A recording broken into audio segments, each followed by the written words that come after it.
ముగ్గుబుట్ట వంటి తల, ముడతలు తేడిన దేహం, కాంతిలేని గాజు కళ్ళు. తనకన్నా శవం నయం. ఓల్డేజ్ హోంలో తనకు కేటాయించిన రూంలో మంచం పైన కూర్చొని శ్రీశ్రీ రచనను గుర్తుకు తెచ్చుకొని తనలో తాను నవ్వుకోసాగింది కాత్యాయని. శ్రీశ్రీ తన కోసమే రాశాడా అని తనను తాను పోల్చుకుంటూ ఓసారి తన గతంలోకి తొంగి చూసింది. 7 పదులు దాటిన కాత్యాయని. శ్రీశ్రీ అంటే అంతే, తట్టిలేపనిదెవరినని. ఏంటో ఈ పిల్లలు తెల్లారినా లేవరు, ఓ పండగ లేదు, ఓ పబ్బమూ లేదు అంటూ తనలో తనే గొణుక్కుంటూ, శ్రావణమాసం కావడం వల్ల తెల్లారి 4 గంటలకే లేచి ఇల్లంతా చిమ్మి స్నానం కూడా ముగించి తులసి పూజ కానిచ్చింది కాత్యాయని. ఇంటి పనుల కోసం కూతుళ్ళు కవిత, వనితలను లేవండని ఓ కేక వేసింది. ఏంటే నీ అరుపులు, నిద్రనంతా పాడు చేస్తున్నావు అంటూ గొనుక్కున్నాడు కాత్యాయని భర్త శ్రీమన్నారాయణ. మీకు నిద్ర పాడు కావడమేమిటండి? ఊళ్ళో అందరి పనులు మీవేగా, వాటి కోసం తిరిగి తిరిగి తప్పకుండా అలసిపోయే ఉంటారు. పడుకోండి పడుకోండి కొంత కోపంగానే సమాధానమిచ్చింది భర్తకు కాత్యాయని. ఎందుకే ఉదయాన్నే అంత కోపం? ఎలాగూ నిద్ర లేకుండా చేసేశావు. కాస్త నీ బంగారు చేత్తో కొంచెం కాఫీ ఇవ్వరాదూ? భార్య కోపం తగ్గడానికి ఓ ఎత్తు వేశాడు శ్రీమన్నారాయణ. ఎంతైనా భార్యాభర్తల అనుబంధం చాలా గొప్పది. చేస్తున్న పనులను కాస్త పక్కన పెట్టి భర్తకు ఓ స్ట్రాంగ్ కాఫీ అందించింది కాత్యాయని. అంతలోనే కూతుళ్ళిద్దరూ కళ్ళు నులుముకుంటూ, ఏమ్మా రోజు మేమేనా? అన్నలను తమ్ముళ్లను లేపవచ్చుగా అన్నారు కవితా, వనితలు. అందుకు కాత్యాయని, మాటలు బాగా నేర్చారే మీరీ మధ్య. మిమ్మల్ని కాదు, మిమ్మల్ని ఇలా తయారు చేసిన మీ నాన్నను అనాలి అంటూ, సరే సరే తొందరగా స్నానాలు చేసి రండి, చాలా పనులున్నాయి అని పురమాయించింది. నాన్నను ఓ కంట చూస్తూ నవ్వుకుంటూ స్నానాలకు వెళ్ళిపోయారు అక్కా చెల్లెళ్ళు.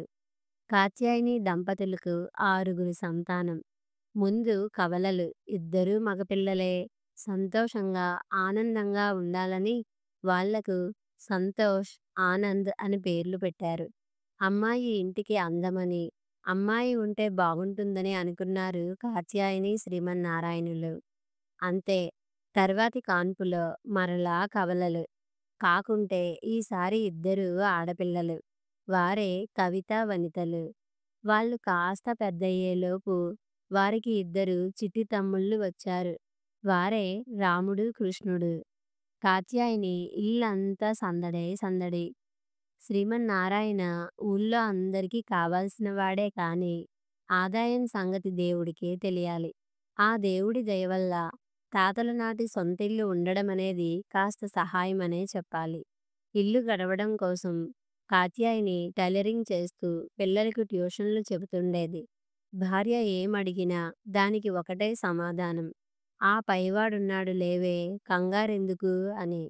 ఆ పైవాడి దయవల్లనో ఇంకే కారణాల వల్లనో ముందుగా అమ్మాయిల పెళ్ళిళ్ళు, ఆ తర్వాత సంతోష్, ఆనందల పెళ్ళిళ్ళు చకచకా జరిగిపోయాయి. మనిషి ఎంత ఎదిగినా జరిగేదాన్ని ఆపలేకపోవడం, జరగని దాన్ని జరిగేలాగా చేయడము గాని ఓ వీలుకాని వింత కాబోలు. పెళ్లి సంబరాలు సద్దుమణిగిన తర్వాత ఓ రోజు శ్రీమన్నారాయణ భార్యను తన గదిలో కూర్చొని, ఏమే అని కేకవేశాడు. ఈయన గారిదొకటి, ఉన్న పలానా పిలవడమనేది బాగానే వంటబట్టింది అని తనలో తనే గొణుక్కుంటూ, చెప్పండి ఏంటి ఆ అరుపులు అని కాస్త గట్టిగానే కసిరింది భర్తను కాత్యాయని. సరేలే, రా రా, ఆ తలుపు కాస్త ముందుకేసి ఇలా కూర్చో, నీకో ముఖ్యమైన విషయం చెప్పాలి. అలా కసుబుసులాడితే ఎలాగే అంటూ కాస్త సరసంగానే పిలిచాడు. సరే కానియండి, ఆ చెప్పేదేంటో కాస్త తొందరగా చెప్పండి, నాకవతల చాలా పనులున్నాయి అని ఆత్రపడసాగింది కాత్యాయని. అది కాదులే, కాస్త నింపాదిగా నేను చెప్పేది కాస్త విను, నీ పనులు ఎప్పుడూ ఉండేవే అంటూ, ఏదో మన జీవితాలు ఆ పైవాడి దయవల్ల గడిచిపోతున్నాయి, ఇక ముందు కూడా అంతా వాడే చూసుకుంటాడు లేవే. భర్త ఏం చెబుతున్నాడో కాత్యాయనికి ఏమీ అర్థం కాలేదు. ఇదిగో నేను ఈ కవర్ నీకిస్తున్నాను, అనవసరంగా దీన్ని విప్పి చూడకు. మరెవ్వరికీ కూడా ఇవ్వనే ఇవ్వకు. నీ జీవితంలో అత్యంత కష్టమయంలో మాత్రమే దీన్ని ఓపెన్ చేసి ఉపయోగించుకో. సరేనా? ఇదిగో తీసుకో అంటూ ఎన్నో జాగ్రత్తలు చెప్పాడు. ఏమీ పాలుపోని కాత్యాయని ఇదేంటండీ ఈ కొత్త తంతు?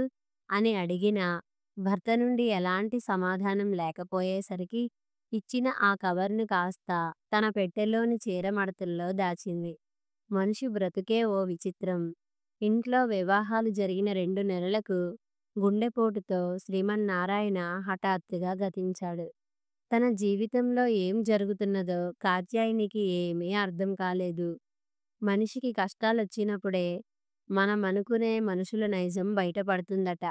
కాత్యాయని విషయంలో కూడా అదే జరిగింది. భర్త చనిపోయిన షాక్ నుండి కోలుకునే లోపే పెద్ద కొడుకులిద్దరూ తమ తమ భార్యల సలహా మేరకు వేరు కాపురాల కోసం ఉన్న ఊరినే వదిలేశారు. తల్లి, ఇద్దరు తమ్ముళ్ళ ఆలనా పాలనా గురించి ఏ మాత్రమూ ఆలోచించలేదు. ఇక కూతుళ్ళిద్దరూ వారి వారి కాపురాల్లో మునిగిపోయారు. కాత్యాయనికి వయసు మీద పడటం వల్ల టైలరింగ్ కష్టమైపోయింది. దానికి తోడు ట్యూషన్స్ కూడా తగ్గిపోసాగాయి. జీవితాన్ని వడపోసిన కాత్యాయని ఏమాత్రం భయపడలేదు. పరిచయమున్న ఇళ్లల్లో వంటలు చేయడం ప్రారంభించింది. తీరిక సమయాల్లో వడియాలు వగైరా అమ్ముకుంటూ తన ఇద్దరు చిన్న కొడుకులు రాము, కృష్ణులచే టీచర్ ట్రైనింగ్ ముగించింది. అతి తక్కువ కాలంలోనే ఇద్దరికీ టీచరు ఉద్యోగాలొచ్చాయి. ఆకలికి ముందున్న ఆలోచన మనిషికి ఆకలి తీరిన తర్వాత ఉండకూడదన్నదే ధర్మం కాబోలు. అదే ధర్మాన్ని ధర్మంగా నిర్వర్తించారు రాముడు, కృష్ణుడు ఉద్యోగాలు రాగానే. వారి వారి పెళ్ళాలను వారే వెతుక్కున్నారు. ఇక తర్వాతి కథ మామూలే. పెళ్ళాము బెల్లమాయే. తల్లి ఉద్యోగం ఉన్న ఊళ్ళోనే అయినందున తల్లిని విధిలేక తన వద్దే ఉంచుకున్నాడు చిన్న కొడుకు కృష్ణుడు.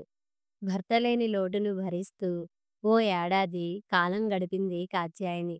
అందులోనే తన పిల్లల వల్ల ఎన్నో క్రొత్త పాఠాలు నేర్చుకున్నది కూడా. మన సమాజంలో చాలా మంది బ్రతికినోళ్ళ ఆకలిని తీర్చకపోయినా పోయిన వారికి మాత్రం ఆబ్దికాలు చేస్తూనే ఉంటారు. పిండాలు పెడుతూనే ఉంటారు. పవిత్రమైన ఈ కార్యక్రమం ఓ తంతులాగా మారిపోయింది. నాన్నగారి సంవత్సరీకానికని కాత్యాయని పిల్లలందరూ తాము పుట్టి పెరిగిన ఇంటికి చేరుకున్నారు. స్థానికంగా ఉన్న కృష్ణుడు కార్యక్రమానికి నడుం బిగించాడు.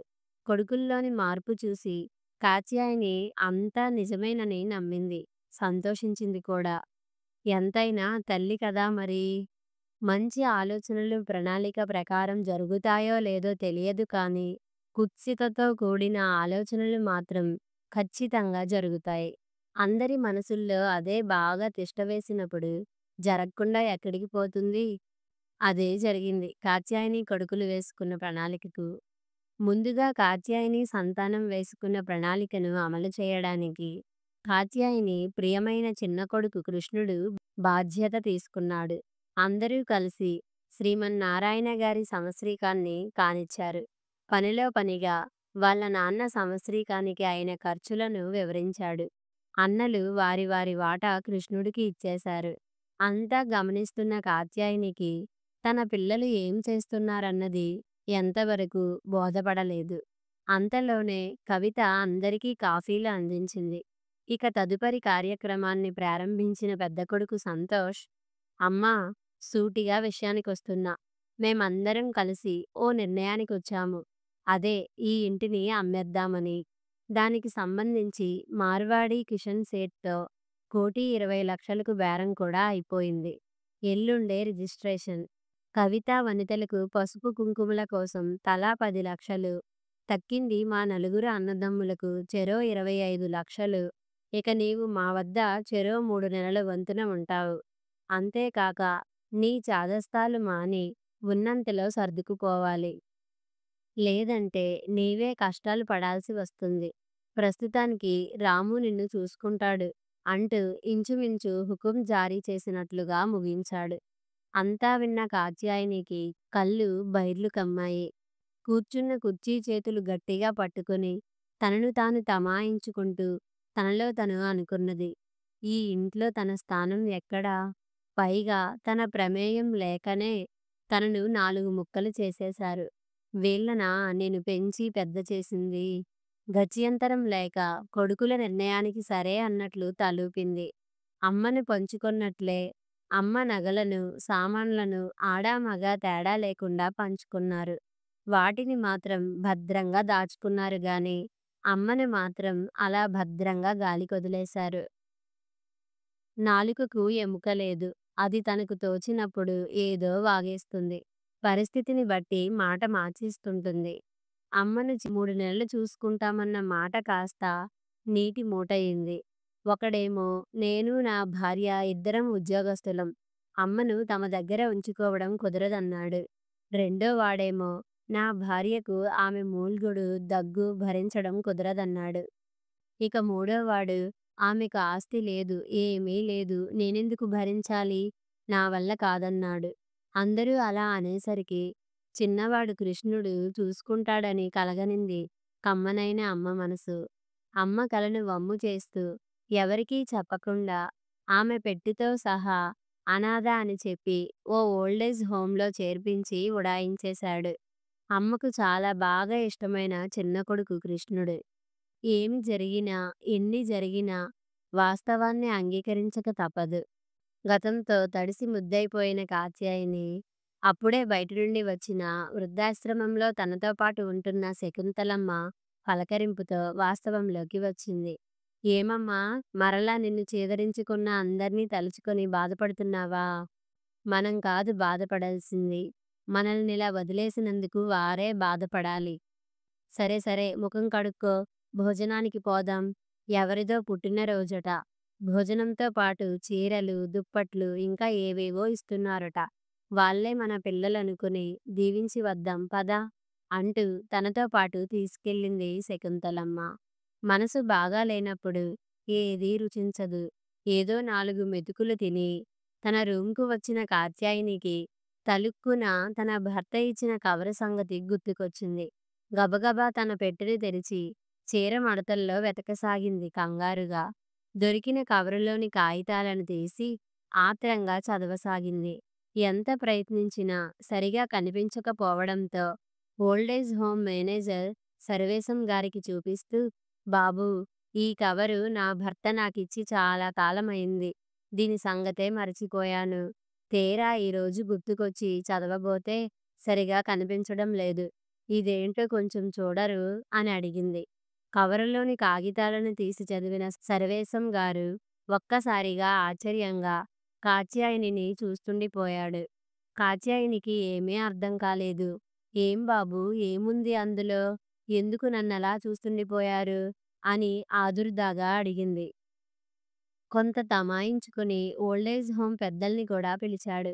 కాత్యాయనికి ఏం జరుగుతుందో ఏమీ పాలుపోలేదు. అమ్మా, మీరు కాస్త నిబ్బరంగా వినాల్సిన విషయం. కంగారు పడకండి.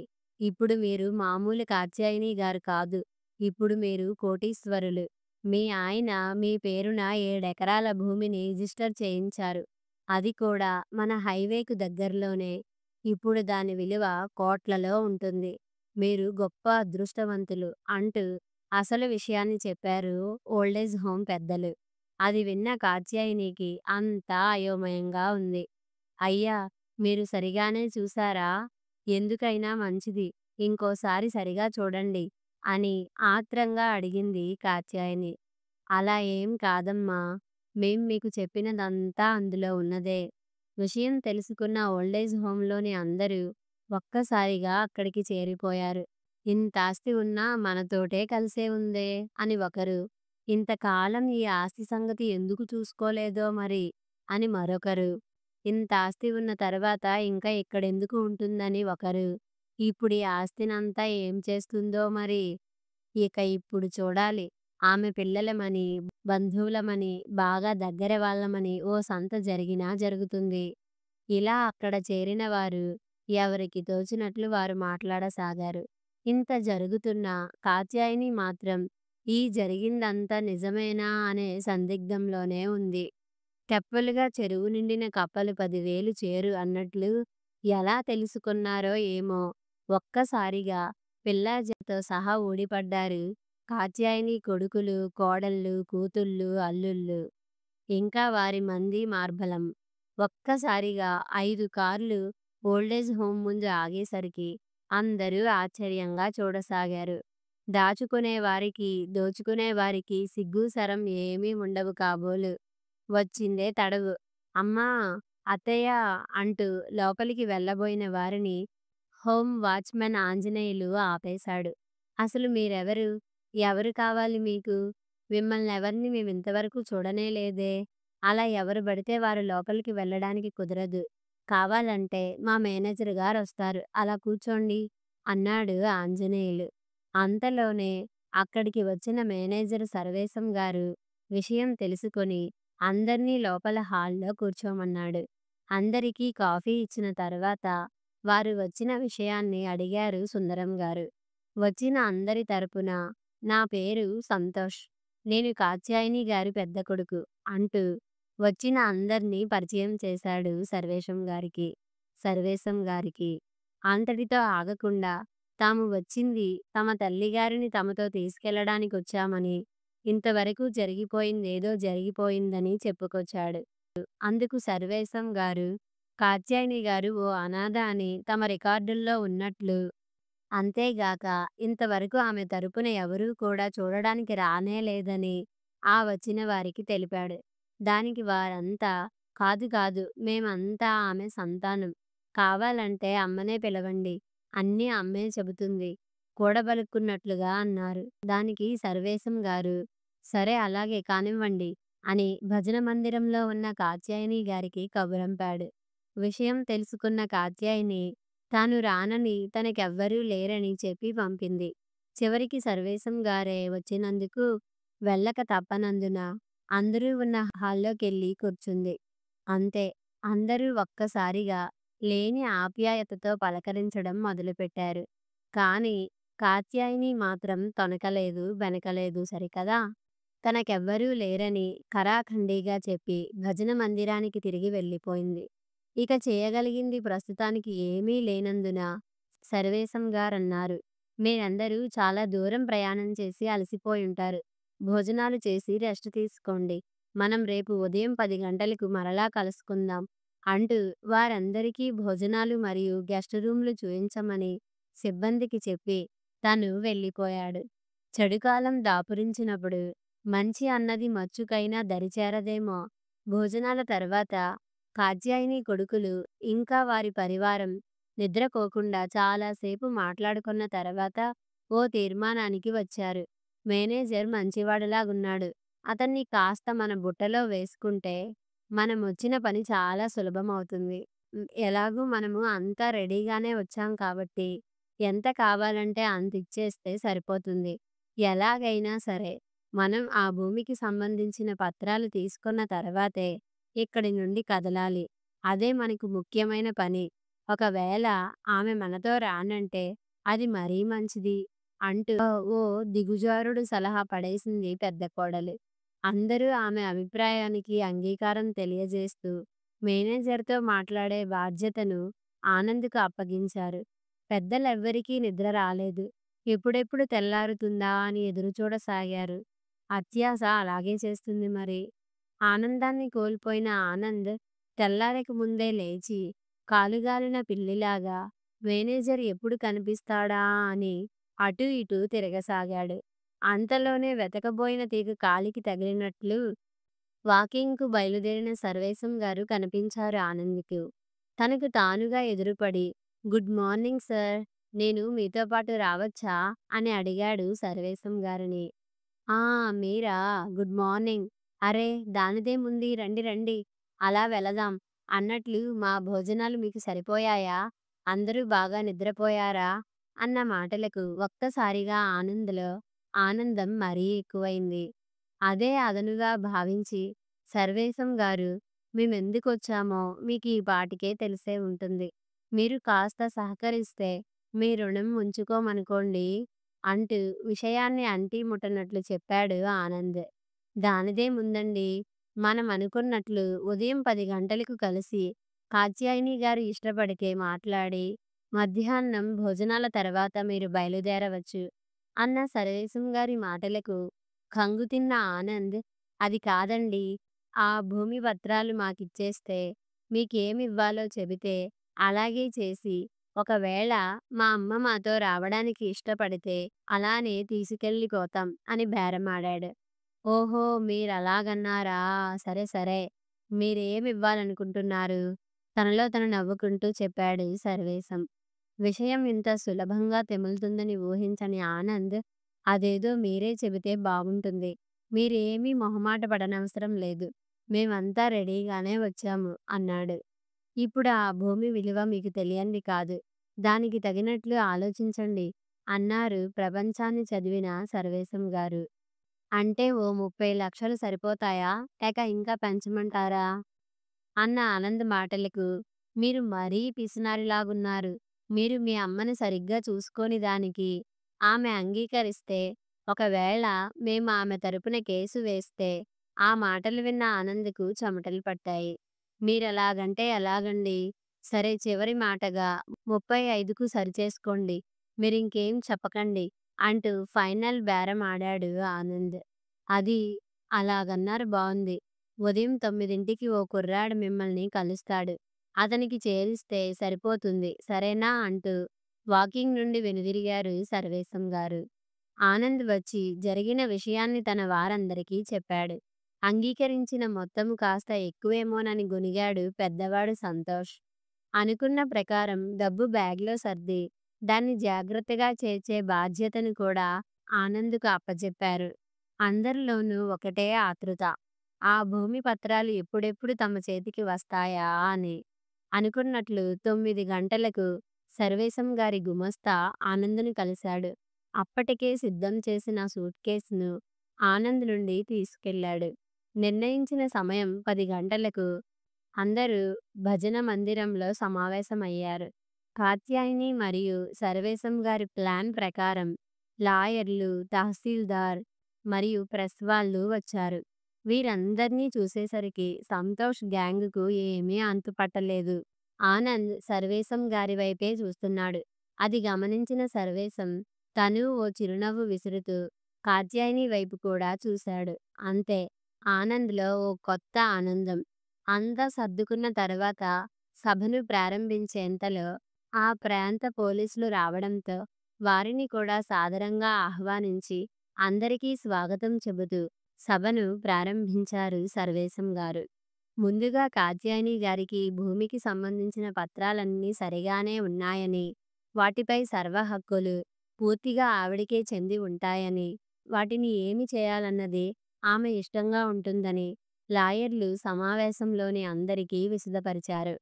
తర్వాత కాత్యాయని గారిని తమ అభిప్రాయాన్ని తెలియచేయవలసిందిగా కోరారు సర్వేశం గారు. ఇక అమ్మ అంతా తమకే ఇస్తుందని తమలో తాము అనుకోసాగారు కాత్యాయని సంతానం. సభకు నమస్కారం. ఇక్కడికి వచ్చిన ప్రతి ఒక్కరికి నా కృతజ్ఞతలు. ఇప్పటికీ ఈ పత్రాల విషయాన్ని నేను నమ్మలేకపోతున్నాను. ఏదో అంతా మాయలాగుంది.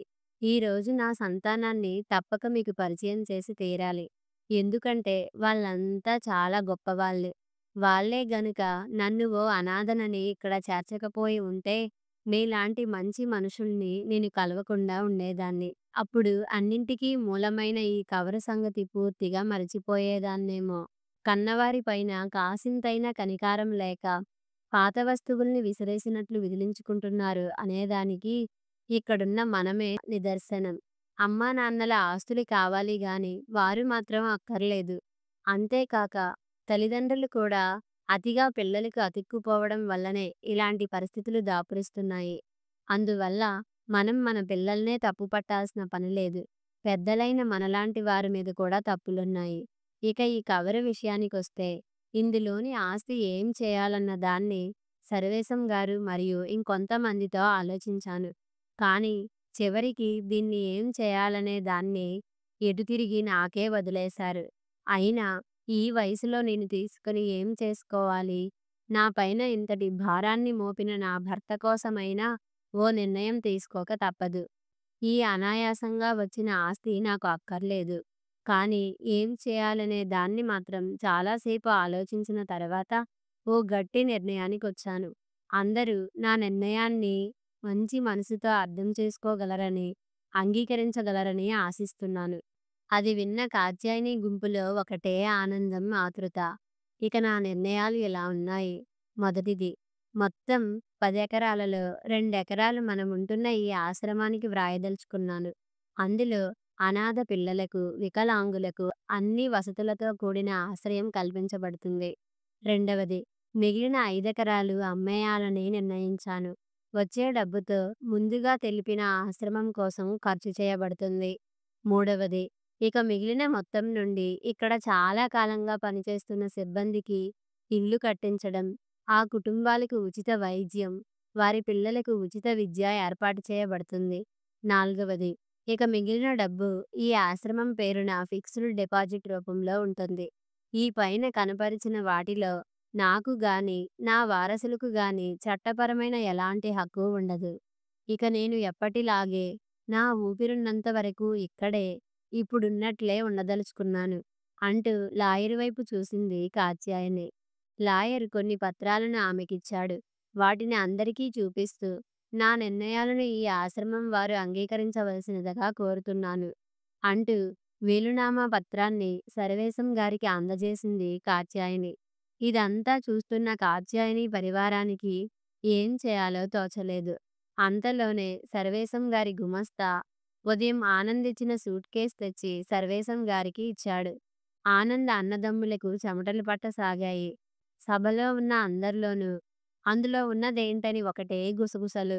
దానికి తెరదించుతూ సర్వేశం గారు సూట్ కేస్ ఓపెన్ చేసి అందులో ఉన్న డబ్బును అందరికీ చూపిస్తూ, ఇది మొత్తం 35 లక్షలు. ఇది కాత్యాయని కుమారులు ఆ భూమి కోసం నాకు లంచంగా ఇవ్వజూపిన డబ్బు. ఇక ఇప్పుడు దీన్ని ఏం చేయాలన్నది కాత్యాయని గారే నిర్ణయించాలి అంటూ ఆ డబ్బుని కాత్యాయని గారికి అందించబోయారు.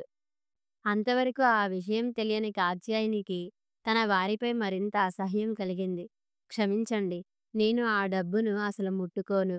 దాన్ని ఏం చేస్తారో దయచేసి మీరే నిర్ణయించండి అని నిర్ద్వందంగా చెప్పింది.